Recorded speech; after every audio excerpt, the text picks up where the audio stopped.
Hello, everyone. This is Deborah from Let's Get Real About Mental Health, and I'm here today to talk about managing your holidays with real expectations for yourself and making sure that you're focused on what's really important.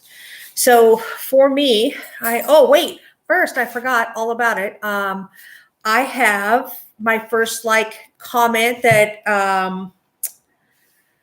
that focused on the last episode. The last episode, we were talking about managing your little victories and embracing your little victories, knowing what's good, acknowledging what's good throughout your day.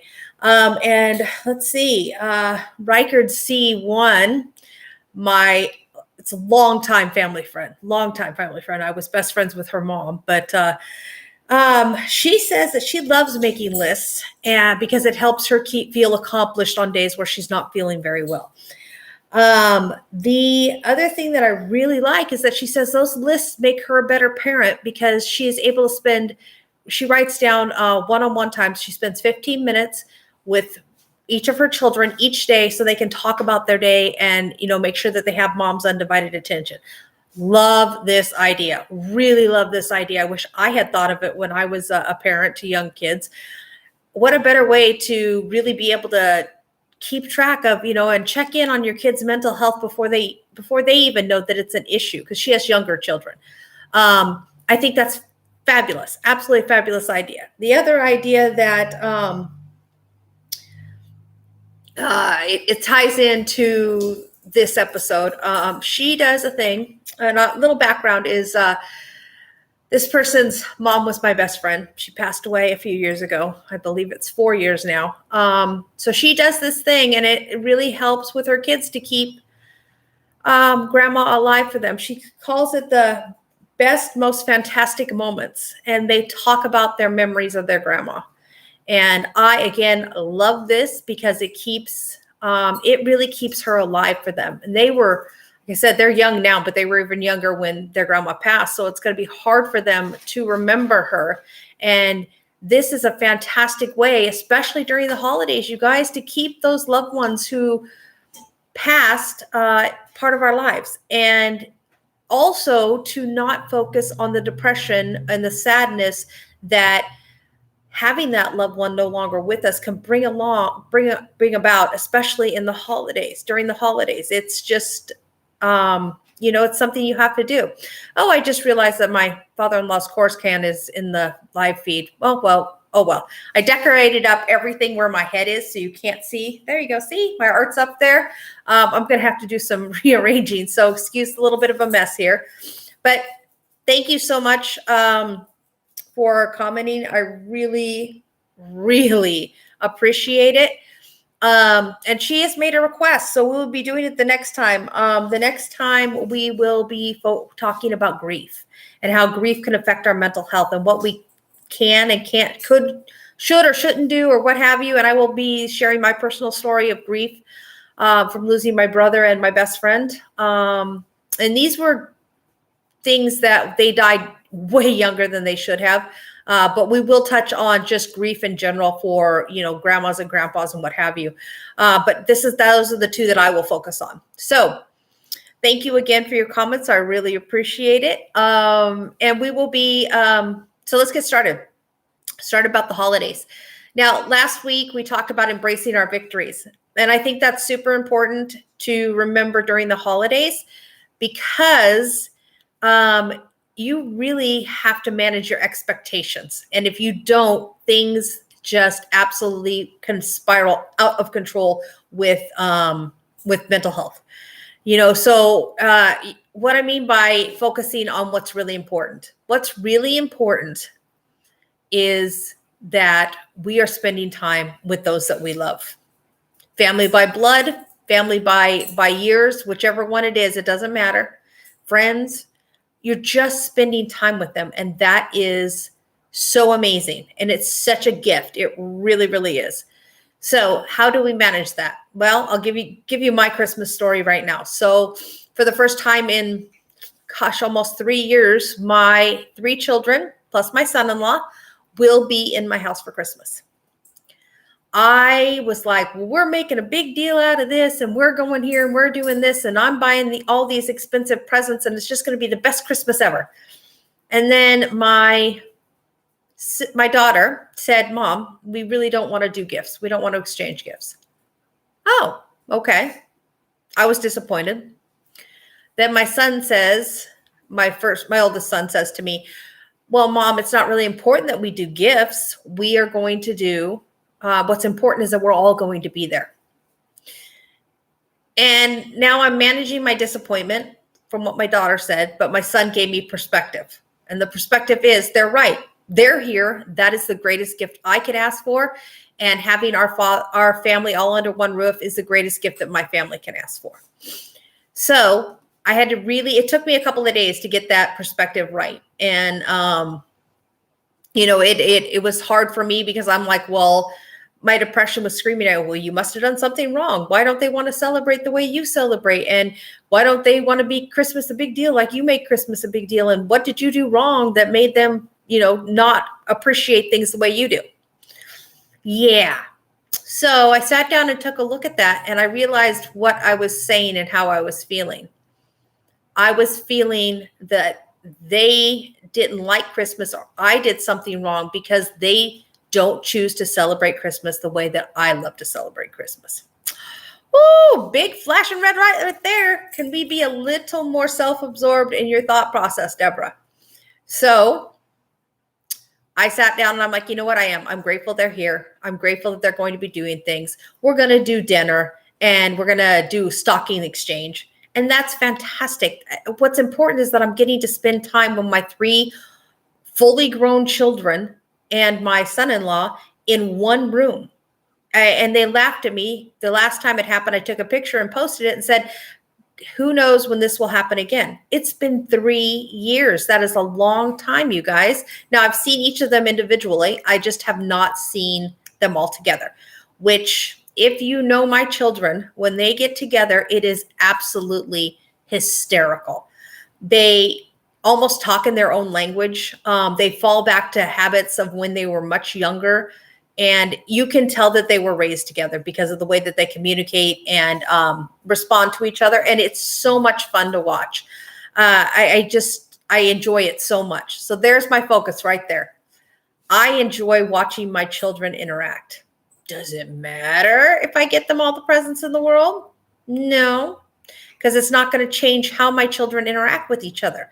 It is going to be exactly the same because they always do this when they get together. Now, one other family tradition we have is we play board games. Now, I'm not sure if they're going to want to do that. So I have limited my expectation. I'm focusing in on let's play one board game that night. Let's just play one board game. And let's, not worry about if it's 4 or 5 or we're up till 2 or 3 in the morning doing board games and what have you. It doesn't matter.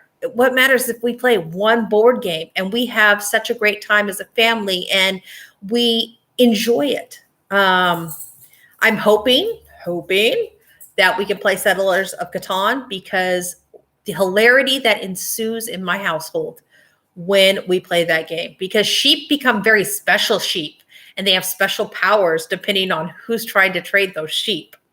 So that's my Christmas. That's how I'm managing my Christmas focus. I'm super excited to do a gift exchange with a really good friend of mine. And, just to see the smile, just to see hear him say thank you. That's what's important. I don't have to do a gift exchange with him. I could hang out with him and that would be enough. We were excited because he put a Christmas tree up for the first time in I don't know how long. And he called me over to see it. And I was so excited. It looked so cute. And I was, that should be my focus. My focus should be the happiness and the relations that are going on, because that's what I'm actually celebrating this time of year is the relationships I have and how wonderful they are. It's not the gifts. It's not the perfect dinner. Okay. That we have to keep reminding ourselves that. Now, how do you deal with the grief? Because grief always causes huge sadness, can cause depression, something fierce. And it's real. It's absolutely real. You are missing someone that should be standing next to you that day. They should be celebrating with you. And for some reason, they're not. So it is normal to have a heavy heart. It is normal. What's not normal is to let that feeling for that person dictate your entire day. It's just not good for us at all. So what do? I remember fun stories. I remember that my grandma and grandpa were alive into their 90s, and I had them until I was an adult. So my children had their great grandparents. What a great thing to remember. There's so many fun stories with them. I can't even begin to express how much fun, but they were a lot of fun to be around. And I focus on that. I focus on how blessed, if you would, I am have had them for as long as I did. The really hard ones that I deal with were the death of my brother. And I relive, in fact, right now, the story just popped into my head. So I got this big smile on my face. I relive stories and incidences that when it was happening, I'm sure I didn't think it was quite so funny, but I think it is hysterical right now. And I remember those days. I remember the fun things that happened. I try not to focus on the tragedy that took him away from us. And I just remember, gosh, there were some really good times. And the same thing with my best friend.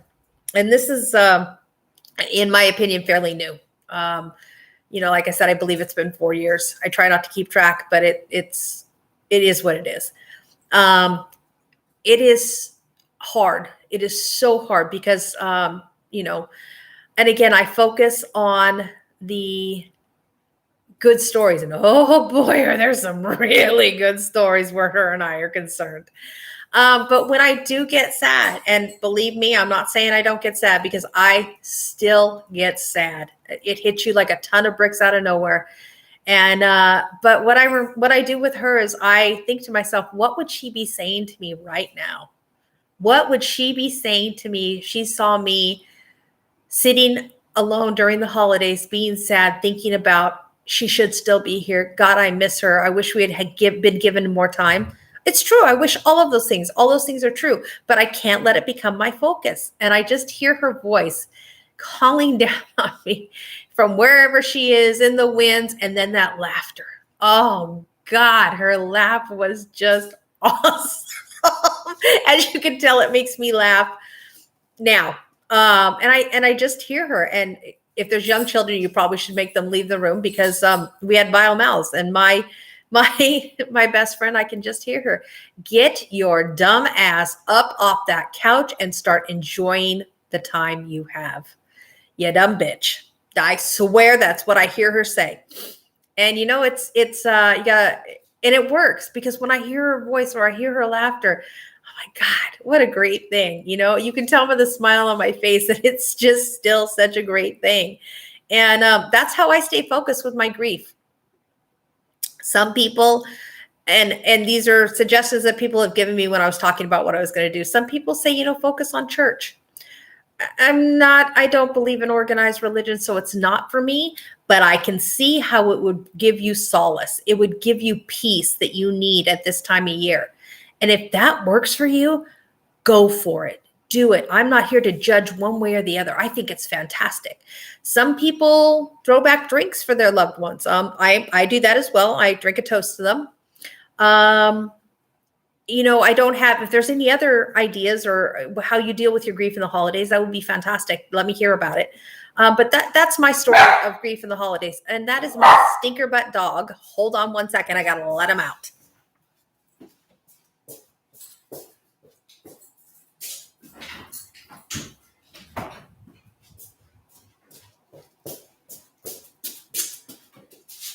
I'm back. Did you miss me?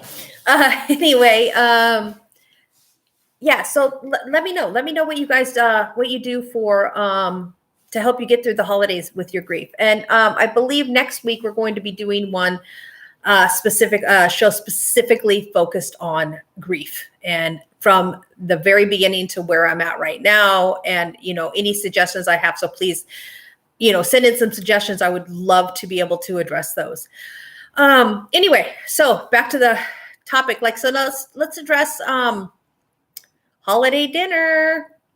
You get up at freaking 6 o'clock in the morning, depending on the size of turkey that you're trying to get together, and you're cooking all day long. And your patience start to wear thin because you're tired, your back hurts, you're in the kitchen, it's hot, you're sweaty. Everybody else is having a grand old time and you're still stuck in the kitchen. Or at least that's my perspective, where I'm at.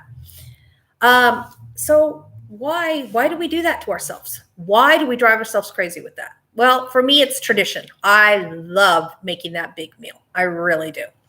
So what do I do to manage the pressure? And because the pressure gets to be too much, you start snipping at people, you yell at people, then all of a sudden there's a family fight, and oh dear God, Christmas is ruined. Look what I did. I ruined Christmas. Okay, because that's exactly where my mind would go. I did this and it ruined everything for everybody. You don't know that, first off. You don't know. Everybody else might be going, okay, she probably should have taken a break. There's the key. I take breaks. I sit with my family. I enjoy the conversation. I ask somebody, hey, come out to the kitchen and hang out with me. Because then I am being part of this family event that is the purpose of this season, to be with your family, to just enjoy your family. I also never used to partake in any alcohol while I was cooking. Yeah, that doesn't happen. I still do it. Another thing I do, and it's been years and I didn't realize that I did it, but I do this thing that my beloved Aunt Jody did. She somehow, and I don't know how she ever did it, but she would, engage you in conversation and you would just follow her. Let her follow her around while she's cooking. So I do that now. I try to engage and get them into the kitchen with me. I also throw a dish towel over my shoulder so I can wipe my hands. And I've been doing it for years, but I just realized since we lost her this last year, how much every time I touch it, it reminds me of my Aunt Jody. So in that, I am, I have that here. I have a tradition for my Aunt Jody, so it helps. It helps with the grief process as well. But yeah, I have my glass of whatever I'm drinking that day. I'm making stuff. I'm like, hey, so-and-so. So maybe Garrett. Hey, Garrett, which is my youngest son. You want to come in here and show me how you would make stuffing? Or, hey, check out the stuffing. What do you think I could add to it to make it better? Hey, my son-in-law's name is Mike. Hey, Mike, what do you think about this hot sauce? Because he actually makes really good hot sauce. He made this. Oh, it's killer. Anyway, what do you think of this one? What do you think I could add, or what can I do to this? Can we jazz it up a little bit? So I really do try to engage each person that's there into the environment of my cooking. So that takes so much pressure off of me because I don't feel like I'm missing anything. And it doesn't let me focus on got to get it right, got to get it perfect. The dinner's got to be just so. No, the dinner doesn't have to be just so, Deborah. The dinner has to be edible. Okay. I would love for it to be delicious, but honestly, if I put cheeseburgers down on the table and we eat them together, we're still remembering what's important. And that's our family, not that perfect dinner. Okay. So that's really what I do is I focus on the little things about the day and keep remembering what's important about the day. And not try to get overwhelmed with whether or not my gravy has lumps or it doesn't. Not get overwhelmed because everybody else is laughing and having a great time and I'm in the kitchen. Well, I'm choosing to be in that kitchen, but I can also choose to interact with them because I'm lucky and I have like an open concept type thing in my townhouse, and I can look from the kitchen into the living room, and it's fantastic. I can choose to do that, and it's wonderful.